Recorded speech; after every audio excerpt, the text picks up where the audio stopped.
back. Can I go back to something you had said, that you didn't think you needed to clinically transition, but uh, uh, you've now decided to do the clinical transition, and you are now on testosterone. And how's that changed you? How's that changed your brain?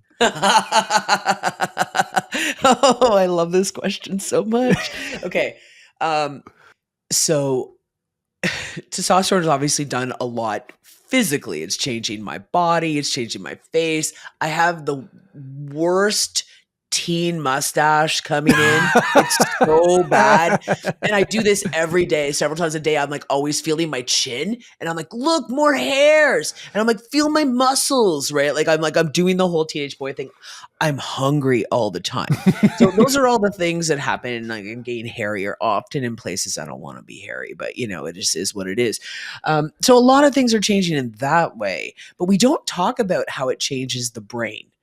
And there are differences. Now that I've lived on like both sides of like the hormone world, there are absolutely differences for me anyway. But I'm a lot calmer than I used to be, for sure. But I hear that from trans women too, people who start estrogen.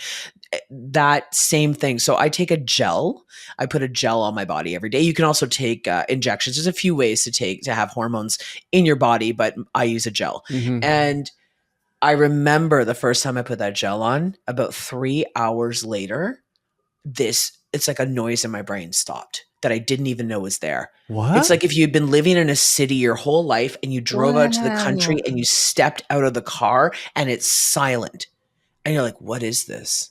So that's what happened. People often describe that with ADHD meds too. I'm not on meds, but like I have heard that people take ADHD meds and like, oh wow, like all the noise in my brain calmed down. So it was like that. It's like my brain was like, oh, there, finally, you finally figured out what I need. Good job, bro. It only took you like 4 decades, 4.5 decades. Good job. Wow. Huh. Yeah. So that happened.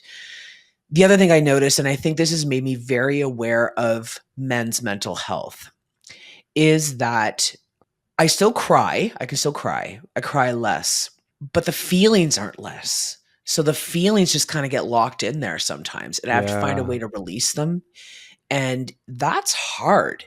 Like, I don't think sometimes, like, I think sometimes women think, oh, like just cry more. Sometimes we physically can't cry more. The toxic masculinity is a thing. And definitely men are taught to be, these macho guys who are like strong and silent, and all of that stuff is true. And we can do so much to unlearn those things as a society and help so many younger men grow up healthier.